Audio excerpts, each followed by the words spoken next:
My dears. അപ്പോൾ ഇന്നത്തെ ഒരു ദിവസം എനിക്ക് വളരെയധികം അഭിമാനം തോന്നിയ ഒരു ഡേയ്സാണ്. കാര്യം നമ്മൾ ലൈഫ് മുന്നോട്ട് പോകുമ്പോൾ വളരെ ഇമ്പോർട്ടൻ്റ് ആയ ദിവസങ്ങൾ വളരെ അപൂർവമായിട്ട് കടന്നു വരാറുണ്ട്. അപ്പോൾ അതിലൊരു ദിവസമാണ് ഇന്നെന്ന് പറയുന്നത്. കാരണം ഒരു കാരുണ്യ പ്രവർത്തനം നമുക്ക് വളരെ വിജയകരമായി ചെയ്യാൻ പറ്റി എന്നുള്ളതാണ്. നമുക്ക് കാര്യങ്ങൾ എന്താണെന്ന് പറഞ്ഞു കഴിഞ്ഞാൽ, എനിക്ക് ഈ സ്കൂൾ ഗ്രൂപ്പ് അല്ലെങ്കിൽ കോളേജ് ഗ്രൂപ്പ് അങ്ങനെയുള്ള സംഭവങ്ങളൊന്നും അധികം ഇല്ലായിരുന്ന ഒരാളാണ് ഞാൻ. അതായത് ഇപ്പം 10th കഴിഞ്ഞു, വൊക്കേഷണൽ ഹയർ സെക്കൻഡറി കഴിഞ്ഞു, ഫാർമസി പഠനം കഴിഞ്ഞു. അതിലിപ്പോൾ ലാസ്റ്റ് വൺ ഫാർമസി പഠനമായിരുന്നു. അപ്പോൾ അതിലെനിക്ക് വർഷങ്ങൾക്ക് ശേഷം ഈ അടുത്ത ഒരു കുറച്ച് വർഷങ്ങൾക്ക് മുമ്പായിട്ട് ഫാർമസി ഒരു ഗ്രൂപ്പിൽ ഞാൻ ആഡായിരുന്നു. ക്ലാസ്മേറ്റ് ഗ്രൂപ്പ് എന്ന് പറഞ്ഞ ഒരു ഗ്രൂപ്പിൽ ഞാൻ ആഡായിരുന്നു. അതിലൊരു 28-30 പേരോളം ഉണ്ട്. ഫാർമസിക്ക് പഠിച്ച പിള്ളേരൊക്കെ തന്നെയാണ്. അപ്പോൾ എല്ലാവരും തന്നെ പല പല തലത്തിലാണ്. ഗവൺമെൻറ് ഓൾമോസ്റ്റ് ആൾക്കാർക്കും ഗവൺമെൻറ് ജോബൊക്കെയാണ്. പല ഫാർമസിസ്റ്റുകളായിട്ട് പല പല മെഡിക്കൽ കോളേജുകളിലും ഹെൽത്ത് സെൻ്ററുകളിലും അങ്ങനെ പല സ്ഥലങ്ങൾ.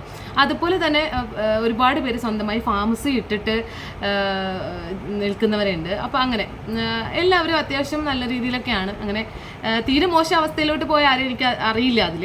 അങ്ങനെ എന്തായാലും സന്തോഷമുള്ള കാര്യമാണ്. അപ്പോൾ ആ ഒരു ഗ്രൂപ്പിലായിരുന്നു ഞാൻ സജീവമായിട്ട് ഉണ്ടായിരുന്നത് കേട്ടോ. അപ്പോൾ ഇടയ്ക്ക് എന്താ പറയുക, ആ ഗ്രൂപ്പിൽ അങ്ങനെ നമ്മളെന്തെങ്കിലും മെസ്സേജ് അങ്ങനെ അധികം ആരും അതിൽ ഓണായിരിക്കില്ല. എന്തെങ്കിലും ആവശ്യം വരുമ്പോഴത്തേക്കും വന്ന് എന്തെങ്കിലും വല്ല വീഡിയോ ഇടുകയോ അല്ലെങ്കിൽ എന്തെങ്കിലും ഗുഡ് മോർണിംഗ് ഗുഡ് നൈറ്റും ഒക്കെ സ്ഥിരമായിട്ട് ആരെങ്കിലും ഒക്കെ ഉണ്ടാവും ഇടാനായിട്ട്. അപ്പോൾ അത്രേ ഉള്ളൂ. മീൻസ് ആരും അധികം സജീവമാവില്ല. എല്ലാവരും കാണും, എല്ലാം കണ്ടു പോകും. പക്ഷെ ആരും തന്നെ ഒരു പ്രതികരണം ഒന്നും ഉണ്ടാവില്ല. അങ്ങനെ ഒരു ഗ്രൂപ്പാണ്. ഓൾമോസ്റ്റ് എല്ലായിടത്തെ അവസ്ഥ ഇതൊക്കെ തന്നെ ആയിരിക്കാം. അത് കഴിഞ്ഞിട്ട് ഒരിക്കൽ ഇതുപോലെ കഴിഞ്ഞ പ്രാവശ്യം വയനാട് ദുരന്തം വന്ന സമയത്ത് ഇപ്പം എല്ലാവരും അവരെ കൊണ്ട് പറ്റുന്ന രീതിയിൽ അവർ സഹായിക്കാനായിട്ട് ഓട്ടത്തിലാണ്. അപ്പോൾ അന്നേരം എൻ്റെ മനസ്സിൽ തോന്നിയ ഒരിതാണ്, നമുക്കും ഉണ്ടല്ലോ ഒന്ന് ആരോഗ്യ മേഖലയിലും ഉള്ളവരാണല്ലോ നമ്മൾ ഫാർമസിസ്റ്റുകൾ. ഓൾ ഫാർമസിസ്റ്റും എല്ലാം ആരോഗ്യ മേഖലയിലുള്ളവരാണ്. അപ്പോൾ നമ്മളെ കൊണ്ട് ചെയ്യാൻ പറ്റുന്ന സഹായം എന്താണോ അത് നമുക്ക് ചെയ്യാമെന്നുള്ള രീതിയിൽ ഞാൻ വന്ന് ആ ഒരു ഫാർമസി ഗ്രൂപ്പിൽ പറഞ്ഞു, നമുക്ക് നമ്മളെ കൊണ്ട് പറ്റുന്ന എന്തെങ്കിലും ചെറിയ സഹായം ചേർത്തിട്ട് ഓരോരുത്തരും ഇപ്പോൾ എല്ലാവരും പല പല മേഖലയിലാണ്. അപ്പോൾ എല്ലാവരും വിചാരിച്ചാൽ എന്തായാലും നമുക്കൊരു ചെറിയ ഫണ്ട് റെഡിയാക്കി, അല്ലെങ്കിൽ മരുന്നിൻ്റെ കാര്യം, മരുന്നുകൾ അവർക്ക് അത്യാവശ്യമാണ് മരുന്നും, അതുപോലെ അല്ലെങ്കിൽ ഇപ്പോൾ പാമ്പേഴ്സ്, വിസ്പർ അങ്ങനെയൊക്കെയുള്ള എന്തായാലും എന്തെങ്കിലുമൊക്കെ നമുക്ക് സാധനങ്ങളായിട്ട് സഹായിക്കാം എന്നുള്ള രീതിയിൽ ഞാനിങ്ങനെ സംസാരിച്ചു. പക്ഷേ നിർഭാഗ്യവശാൽ എന്താണെന്നറിയില്ല, ആ ഒരു കാര്യത്തിന് എനിക്ക് യാതൊരു റെസ്പോണ്ടും അവിടെ നിന്ന് കിട്ടിയില്ല. ഒരാളോ എന്തോ മാത്രമാണ് അതിനകത്ത് മറുപടി പറഞ്ഞത്. അല്ലാതെ ആരും തന്നെ ഒരു 30ഓളം പേരുള്ള ഒരു ഗ്രൂപ്പായിരുന്നു. അപ്പോൾ ആരും തന്നെ മറുപടി പറയാതെ ഇപ്പോൾ ഞാൻ 2 ദിവസം വെയിറ്റ് ചെയ്തു. അപ്പോൾ ആരും തന്നെ അത് ഇതില്ല. ഞാൻ അവരാരെയും കുറ്റപ്പെടുത്തുന്നില്ല. കാര്യം ഇന്നത്തെ കാലത്ത് അങ്ങനത്തെ ഉള്ള കാര്യങ്ങൾക്കൊന്നും ആരും ഇറങ്ങത്തുമില്ല, ആരും അത് മൈൻഡ് ചെയ്യത്തുമില്ല. ഭയങ്കര പാടാണ്. മീൻസ് അങ്ങനെയൊക്കെ ആയിരിക്കാം എന്താണെങ്കിലും. അപ്പോൾ എൻ്റെ മനസ്സിൽ തോന്നിയത് കൊണ്ടാണ് ഞാൻ അങ്ങനെ പറഞ്ഞു എന്നേ ഉള്ളൂ. അപ്പോൾ സ്വാഭാവികമായിട്ട് എനിക്കത് ഭയങ്കരമായിട്ട് ഫീലായി. ആരെങ്കിലും ഇനി ഇല്ലെങ്കിൽ പോലും ജസ്റ്റ് ഒന്ന് പ്രതികരിച്ചാൽ തീരാവുന്ന പ്രശ്നമേ ഉണ്ടായിരുന്നുള്ളൂ. അപ്പോൾ അതുകൊണ്ട് ഞാൻ ആ ഗ്രൂപ്പിൽ നിന്ന് ലെഫ്റ്റായി. അതായത് എൻ്റെ ഫാർമസി ഗ്രൂപ്പിൽ നിന്ന് ഞാൻ ലെഫ്റ്റായി. ഈ കാര്യം പറഞ്ഞിട്ട് തന്നെയാണ് ഞാൻ ലെഫ്റ്റ് ആയത്. അത് കഴിഞ്ഞു, ഇപ്പോൾ ഏതാണ്ട് 1 വർഷമാവും പോകുന്നു. ഇപ്പോൾ കഴിഞ്ഞു. പക്ഷേ എന്താ പറയുക, കർമ്മ പോലെ എന്താണെങ്കിലും യാദൃശ്യമായി ഇതുപോലെ ഒരിക്കൽ ഞാൻ നാട്ടിൽ പോയപ്പോൾ ഇങ്ങനെ നാട്ടിലൊരു മാരേജിന് പോയപ്പോഴത്തേക്ക് അവിടെ വെച്ച് എൻ്റെ 10ാം ക്ലാസ് വരെ എൻ്റെ കൂടെ പഠിച്ച ഒരു കുട്ടിയെ ഞാൻ കാണാനിടയായി. അപ്പോൾ അവൾ ഓടി വന്നു എൻ്റെ അടുത്ത്. പിന്നെ നമ്മൾ വിശേഷങ്ങളൊക്കെ പറഞ്ഞു. അന്നേരം പറഞ്ഞു, ഇടയ്ക്ക് ഒരു നമ്മൾ ക്ലാസ്സിൽ പഠിച്ച എല്ലാവരും കൂടെ ആയിട്ടൊരു മീറ്റപ്പ് ഒക്കെ ഉണ്ടായിരുന്നു. പക്ഷെ നിന്നെ കണ്ടില്ല, നിന്നെക്കുറിച്ചൊരു വിവരം ഇല്ലാത്ത കാരണം പിന്നെ യൂട്യൂബിൽ കാണാറുണ്ട്. പക്ഷെ അതിൽ പബ്ലിക്കായിട്ടൊന്ന് മെസ്സേജ് അയച്ച് ചോദിക്കുന്നത് ശരിയാവില്ലല്ലോ എന്ന് വിചാരിച്ചിട്ടും മിണ്ടാത്താണ്. അപ്പോൾ എന്തായാലും ആഗ്രഹം ഉണ്ടായിരുന്നു നിൻ്റെ പരിചയപ്പെട്ട് വീണ്ടും നമ്മുടെ ഗ്രൂപ്പിലൊക്കെ ആഡ് ചെയ്യണം. അപ്പോൾ സന്തോഷമുള്ള കാര്യം. കാരണം അവളെ കണ്ടപ്പോൾ തന്നെ അവൾ അന്ന് തന്നെ നമ്പറൊക്കെ മേടിച്ച് ഗ്രൂപ്പിൽ ആഡ് ചെയ്തു. അപ്പോൾ ഗ്രൂപ്പിൽ ആഡ് ചെയ്തപ്പോഴത്തേക്കും എന്താ പറയുക, ഇപ്പോൾ നമുക്ക് എത്രയും വർഷം കഴിഞ്ഞില്ലേ. അപ്പോൾ 10ാം ക്ലാസ് വരെ പഠിച്ചവരുടെ രൂപവും ഭാവവും ഒക്കെ മാറിയും പലരും പല തലങ്ങളിൽ ഭയങ്കര സന്തോഷമായി കേട്ടോ. കാര്യം 10 വരെ ഉള്ള ഇതാണ് 99 ബാച്ചാണ് ഞങ്ങൾ. തോന്നക്കൽ ഗവൺമെൻറ് ഹയർ സെക്കൻഡറി സ്കൂളിലാണ് ഞാൻ പഠിച്ചത്. അതിന് മുമ്പ് കല്ലൂർ UP സ്കൂളിലാണ് പഠിച്ചത്. അപ്പോൾ എന്താ പറയുക, കുട്ടിക്കാലമൊക്കെ ഓർമ്മ വന്നു.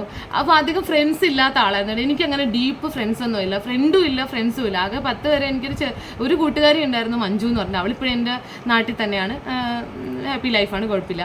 അപ്പോൾ എന്താ പറയുക, മഞ്ജുവായിട്ട് ഇപ്പോഴും കോൺടാക്റ്റ് ഉണ്ട്, നല്ല കോൺടാക്റ്റാണ്. അപ്പോൾ അല്ലാതെ എനിക്കങ്ങനെ ഫ്രണ്ട്സ് ആയിട്ടൊരു കൂട്ടായ്മ അങ്ങനെയൊന്നും ഇല്ല. അപ്പോൾ ഈ ഗ്രൂപ്പിലൊക്കെ ആഡ് ചെയ്തപ്പോൾ അന്ന് കൂടെ പഠിച്ചവരും കൂടെ ഇരുന്ന് ഒരേ ബെഞ്ചിലിരുന്ന് പഠിച്ചവരും ഒക്കെ ഇപ്പോഴത്തെ ആ ഒരു എല്ലാം കണ്ടപ്പോൾ ഭയങ്കര സന്തോഷം. അന്നേരം നിർഭാഗ്യവശാൽ എന്താ പറയുക, അന്നേരമാണ് പിന്നെ ആ ഗ്രൂപ്പിൽ നിന്നാണ് കൂടെ പഠിച്ച ഒരു കുട്ടി മരണപ്പെട്ടു, അസുഖബാധിതയായി മരണപ്പെട്ടു എന്നുള്ള വിവരം അറിഞ്ഞത്. പക്ഷെ ഭയങ്കര വിഷമം തോന്നി. കാര്യം മതിയായ ചികിത്സയൊക്കെ കിട്ടാഞ്ഞിട്ട് ഇത്തിരി സാമ്പത്തികമായി തീരെ പിന്നോക്കം നിന്ന ഒരു ഇതിലായിരുന്നു. ആ കുട്ടിയുടെ മകളും അതുപോലെ തന്നെ എന്തോ അസുഖത്തിലാണ്. അപ്പോൾ ആ ട്രീറ്റ്മെൻറ്റുമാണ്. അതിൻ്റെ മാനസികമായി നമ്മുടെ ശരീരത്തിന് താങ്ങാൻ പറ്റാത്ത എന്തെങ്കിലും ഒരു ബുദ്ധിമുട്ടൊക്കെ വന്നു കഴിഞ്ഞാൽ മാനസികമായി നമുക്ക് ധൈര്യം എന്ന് പറയുന്നത്, നമുക്ക് സാമ്പത്തികമായി ബുദ്ധിമുട്ടില്ല, നമ്മളെ കൈപിടിച്ച് കയറ്റാൻ ആരെങ്കിലുമൊക്കെ ഉണ്ടെങ്കിൽ നമ്മൾ ഒരു പക്ഷേ ഭയങ്കര ഫ്രീ ആയിരിക്കും. ആ അസുഖത്തോട് ചിലപ്പോൾ പൊരുതി നമ്മൾ ജയിച്ചു എന്നും വരാം. അപ്പോൾ അങ്ങനെ ഒരു അവസ്ഥയിലായിരിക്കില്ല ചിലപ്പോൾ അവൾ എത്തിപ്പെട്ടിട്ടുണ്ടാവുക. മാനസികമായി സാമ്പത്തികം ഉണ്ടായിരുന്നില്ല, കുട്ടിക്കും വയ്യ, മതിയായ ട്രീറ്റ്മെൻറ്റും കാര്യങ്ങളും ഒന്നും പറ്റുന്നും ഉണ്ടാവില്ല. അതുകൊണ്ട് തന്നെ അവൾ ഈ ലോകത്തോട് വിട പറഞ്ഞു. അപ്പോൾ ആ വിട പറഞ്ഞ കാര്യമൊക്കെ പിന്നെ ഞങ്ങൾ ഗ്രൂപ്പിലുള്ളവരൊക്കെ അറിഞ്ഞത് വൈകിയാണ് എന്ന് തോന്നുന്നു. വൈകി ആയതുകൊണ്ട് പിന്നെ ആരോ ഒരാൾ ഒരു ദൈവദൂതനെ പോലെ ഗ്രൂപ്പിൽ വന്നിട്ട് പറഞ്ഞു, നമ്മളെ കൂടെ പഠിച്ച ഒരു കൂട്ടുകാരി ഇന്ന് ലോകത്തോട് വിട പറഞ്ഞു. അവളുടെ മകള് ഇപ്പോൾ ട്രീറ്റ്മെൻറ്റിലാണ്, മതിയായ ചികിത്സ നടത്താൻ പറ്റാതെ ഒരു നേരത്തെ മരുന്നിന് പോലും വകയില്ല. നമ്മളിൽ ആരുടെയൊക്കെയോ അടുത്ത് പൈസ ചോദിച്ചിട്ടുണ്ട്, മരുന്നും മേടിക്കാനുള്ള കാശ് കിട്ടുമോ എന്നൊക്കെ ചോദിച്ചിട്ടുണ്ട്. അപ്പോൾ നമ്മൾ ഒന്നും കണ്ടില്ല എന്ന് നടിക്കാൻ നമ്മൾ ചെയ്യാൻ പാടില്ല. നമുക്ക് പറ്റുന്ന പോലെ നമ്മൾ ഇത്രയും പേരില്ലേ, അപ്പോൾ ഒരു 116 പേരെങ്കിലും ഉണ്ട് ആ ഒരു ഗ്രൂപ്പിൽ, ഞാൻ ആഡായ ആ ഒരു ഗ്രൂപ്പിലുണ്ട്.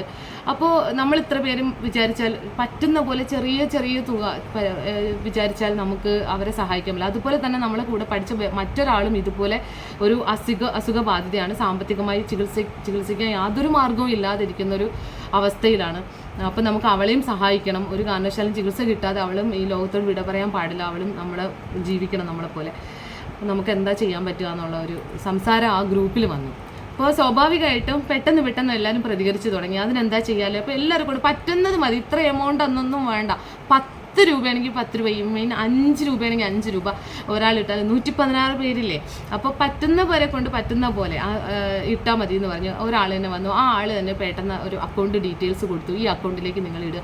അപ്പോൾ ഇടുന്ന ആളിൻ്റെ പേരും എത്ര രൂപ ഇട്ടു എന്നുള്ള ഡീറ്റെയിൽസും അതിലേക്ക് വരുന്നുണ്ട്. ഇനി പേര് മെൻഷൻ ചെയ്യുന്നതെന്നാണെങ്കിൽ വെറും ഫൗണ്ടർ മാത്രം, അത്രേ ഉള്ളൂ, പേര് മെൻഷൻ ചെയ്യുന്നില്ല. അങ്ങനെ എത്ര രൂപയാണെങ്കിൽ. പക്ഷെ എന്ത് പറയാനാ, എനിക്ക് വളരെ വളരെ അഭിമാനം തോന്നി. വളരെ വലിയ കാര്യമാണ്. നമ്മൾ ആ 116 അത്രയും പേരും പറ്റുന്ന പോലെ ഫണ്ട് ഇട്ടിട്ട് 2,47,000 രൂപ നമുക്ക് സമ്പാദിക്കാൻ പറ്റി എന്നുള്ളതാണ്. അത്രയും രൂപ നമുക്ക് എടുക്കാൻ പറ്റി. ആ പൈസ നമ്മൾ പിന്നെ ഈ ചികിത്സയിലിരിക്കുന്ന നമ്മുടെ കൂട്ടുകാരിക്കും അതുപോലെ തന്നെ മരിച്ചുപോയ കൂട്ടുകാരിയുടെ മകൾക്കും വീതിച്ചു കൊടുക്കാം എന്നുള്ളൊരു അവസ്ഥയിലേക്ക് എന്തായാലും അത്യാവശ്യം അവർക്ക് ചികിത്സയ്ക്കുള്ള എമൗണ്ട് ഞങ്ങൾ കൂട്ടുകാർ മാത്രം വിചാരിച്ചിട്ട് സമ്പാദിക്കാൻ പറ്റിയിട്ടുണ്ട്. അപ്പോൾ അതിനായിട്ട് മുന്നിട്ട് ആ ഒരു സംസാരത്തിൽ ആ ഒരു മനസ്സ് തോന്നി വന്ന ആൾക്ക് ഞാൻ പ്രത്യേകം നന്ദി പറയുന്നു. വലിയൊരു മനസ്സാണ് ആൾക്ക്. അതുപോലെ തന്നെ അതിന് വേണ്ടി പൈസ ധാരാളം കൂടുതൽ എമൗണ്ട് ഇട്ടവരുമുണ്ട്, കുറച്ച് എമൗണ്ട് ഇട്ടവരുണ്ട്. ഞാൻ അതിനെ ഡിഫറൻഷിയേഷൻ ചെയ്യുന്നില്ല, കാര്യം എമൗണ്ട് ചെറുതാണെങ്കിലും വലുതാണെങ്കിലും വാല്യൂ ഉള്ളതാണ്. അപ്പോൾ അതുകൊണ്ട് തന്നെ അവർക്കൊക്കെ ഒരുപാട് നന്ദി. കാര്യം വലിയൊരു കാര്യമാണ് നമ്മൾ ചെയ്തേക്കുന്നത്. 2 ലക്ഷത്തിന് പുറത്തൊരു തുക നമുക്ക് കൂട്ടായ്മയിലൂടെ ഉണ്ടാക്കാൻ പറ്റിയെങ്കിൽ തന്നെ അത് ഭയങ്കര വലിയ കാര്യമാണ്. അപ്പോൾ അതുകൊണ്ട് നമുക്കത് സഹായിക്കാൻ പറ്റിയെന്നുള്ളത്. അപ്പോൾ ഇന്നത്തെ ദിവസമാണ് ആ കാശ് കൈമാറിയത്. ഗ്രൂപ്പിൽ ആർക്ക് കൈമാറിയതിൻ്റെ ഡീറ്റെയിൽസ്. അപ്പോൾ നമ്മൾ ഡോക്ടേഴ്സുമായിട്ട് സംസാരിച്ചിട്ട് ഇത് 2 പേരിൽ ആർക്കാണ് കൂടുതൽ എമൗണ്ട് വേണ്ടത് എന്നുള്ളത് മനസ്സിലാക്കിയിട്ട് ആ ഒരു രീതിയിലാണ് ഡിഫറൻഷിയേഷൻ ചെയ്ത് കൊടുത്തത് തന്നെ. അപ്പോൾ എന്തായാലും എന്താ പറയുക, ഒരിക്കൽ ഒരു ജീവകാരുണ്യ പ്രവർത്തനത്തിന് വേണ്ടി ഞാനൊരു ഗ്രൂപ്പിൽ ആഡായി. ആ ഗ്രൂപ്പിൽ നിന്ന് ഞാൻ അതിനു വേണ്ടി മാനസികമായി ആയിട്ട് വീണ്ടും വേറൊരു ഗ്രൂപ്പിൽ ഞാൻ ആഡാവുകയും അതിൽ ഇത്രമാത്രം ഫണ്ട് സ്വരൂപിച്ച് ഇത്ര വലിയൊരു കാര്യം ചെയ്യാൻ പറ്റി എന്നുള്ളത് എനിക്ക് എന്താ പറയുക, ദൈവത്തിൻ്റെ വലിയൊരു മാജിക് പോലെ എനിക്ക് തോന്നുന്നുണ്ട്. ഞാൻ ഒരുപാട് അഭിമാനിക്കുന്നുണ്ട്. അപ്പോൾ ഇത്രയും സംഭവങ്ങൾ ഉള്ളത് കൊണ്ടാണ് കേട്ടോ ഞാൻ എന്തായാലും ഈ കാര്യം ഇങ്ങനെ ഒരു വീഡിയോ ആക്കി ഷെയർ ചെയ്യാൻ തന്നെ കാര്യം. എൻ്റെ പിന്നിൽ വേറൊരു കാര്യം കൊണ്ട് ഇതുപോലെ ഒരുപാട് കൂട്ടായ്മകളുള്ള എല്ലാവർക്കും വാട്സപ്പ് ഗ്രൂപ്പുകളുണ്ട് അല്ലേ. ഈ ലോകത്ത് എനിക്ക് തോന്നുന്നു വാട്സപ്പ് ഗ്രൂപ്പുകൾ ഇല്ലാത്തവർ കുറവായിരിക്കും. പഠിച്ച ക്ലാസ്മേറ്റ് ഇപ്പോൾ ഒത്തിരി ഏജ് അവർ 70-80 വയസ്സായവർക്ക് വരെ അവർ പഠിച്ചിരുന്ന കാലത്തുള്ള ഗ്രൂപ്പുകൾ ഇപ്പോൾ ഉണ്ട്. അപ്പോൾ ഇതുപോലെ സാമ്പത്തികമായിട്ട് ഭയങ്കരമായിട്ട് ആത്മഹത്യയുടെ മുന്നിൽ നിൽക്കുന്ന തന്നെ ആരെങ്കിലുമൊക്കെ ഉണ്ടാവും. നമ്മളെ കൂടെ പഠിച്ചവരും നമുക്കൊപ്പം ഉള്ളവരും ഒരു കാലത്ത് നമ്മളോടൊപ്പം ചിരിച്ച് കളിച്ച് വളർന്നു വന്നവരൊക്കെ ഉണ്ടാവും. അപ്പോൾ നമ്മളിൽ നിന്ന് പോകുന്ന എത്ര പെന്നിൽ നിന്ന് പോകണ ഒരു 500 രൂപയായിരിക്കും, ഒരു 1000 1000 എന്തായാലും അതുകൊണ്ട് എനിക്കൊന്നും ആവാൻ പോകുന്നില്ല. പക്ഷെ ആ ഒരു തുക ഞാൻ ഒരാൾ ഇട്ട് കഴിയുമ്പോൾ ബാക്കി അതുപോലെ ഓരോരുത്തർ 500, 1000 അല്ലെങ്കിൽ 100, 200, 10 ഒക്കെ ഇട്ട് കഴിയുമ്പോൾ തന്നെ അതൊരു വലിയ തുകയാവും. അപ്പോൾ തന്നെ ഒരാളിൻ്റെ ജീവിതം അവിടെ വഴിമാറുകയാണ് സത്യം പറഞ്ഞ്. തീർച്ചയായിട്ടും അങ്ങനെയൊക്കെ ചെയ്യാൻ പറ്റുവാണെങ്കിൽ അതാണ് നമ്മുടെ ഈ കൂട്ടായ്മയിലെ ഏറ്റവും വലിയ ഒരു സന്തോഷവും അഭിമാനവും അതുപോലെ തന്നെ അതിൻ്റെ ഏറ്റവും വലിയ നല്ല കാര്യവും. ഈ ഗ്രൂപ്പുകൾ കൊണ്ട് ഒരുപാട് ദോഷങ്ങളൊക്കെ ഉണ്ട്. പണ്ട് വീണ്ടും ഒത്തൊരുമിച്ച് പല പല മാനസിക പ്രശ്നങ്ങളിലേക്ക് പോകുന്നവരുണ്ട്. അപ്പം അതൊന്നും ആരും മൈൻഡ് ചെയ്യേണ്ട ആവശ്യമില്ല. അങ്ങനെ ഒരു സംഭവമേ വേണ്ട. നമ്മൾക്ക് ഈ ഗ്രൂപ്പ് കൊണ്ട് പോസിറ്റീവുകൾ മാത്രം ചിന്തിക്കാം. നമ്മൾ ഹാപ്പിയായിട്ട് ഒരുമിച്ച് വേണമെങ്കിൽ നമുക്കൊരു ട്രിപ്പ് പ്ലാൻ ചെയ്യാം, നമ്മളെ കോമഡികളൊക്കെ ഷെയർ ചെയ്യാം, നമുക്ക് സംസാരിക്കാം, വീഡിയോ കോൾ ചെയ്യാം, എന്തൊക്കെ പരിപാടികളുണ്ട്. അപ്പോൾ അങ്ങനെയുള്ള നമ്മുടെ എൻ്റർടൈൻമെൻ്റ് ഒക്കെ നമുക്ക് ചെയ്യാൻ പറ്റുന്ന ഒരു സ്ഥലമാണ് ശരിക്കും പറഞ്ഞാൽ നമ്മുടെ കൂടെ പഠിച്ചവരുടെ ഗ്രൂപ്പ് എന്ന് പറയുന്നത്. അപ്പോൾ ഈ ഒരു കാര്യം ഷെയർ ചെയ്ത് ഒരുപാട് പേരിലേക്ക് ഇത് എത്തട്ടെ. ഇനിയും ഇതുപോലെ ഒരുപാട് ഗ്രൂപ്പുകൾ ആർക്കെങ്കിലുമൊക്കെ സഹായമാവട്ടെ എന്ന് ഞാൻ പ്രാർത്ഥിക്കുന്നു. അത് തന്നെ വേണം എന്നുള്ളതാണ്. അപ്പോൾ എന്താണെങ്കിലും നമ്മുടെ ഗ്രൂപ്പിലുള്ള എല്ലാവർക്കും ഭയങ്കരമായ താങ്ക്സ് പറയുന്നത്. എല്ലാവരും നല്ല മനസ്സുള്ളവരാണ്. എന്തായാലും 2 പേരെക്കുള്ള ചികിത്സയ്ക്കുള്ള പൈസ നമുക്ക് അത്രയും നമ്മൾ പ്രതീക്ഷിച്ചതിനേക്കാൾ കൂടുതൽ നമുക്ക് സ്വരൂപിക്കാൻ പറ്റി, കൊടുക്കാൻ പറ്റി. ഏതായാലും വലിയ കാര്യം. അപ്പോൾ നമ്മുടെ 99 ബാച്ച് തോന്നയ്ക്കൽ ഗവൺമെൻറ് സ്കൂൾ എനിക്ക് ഭയങ്കര അഭിമാനം തോന്നിയ ഒരു നിമിഷമാണിത്. അപ്പോൾ ശരി ഡാറ്റ്.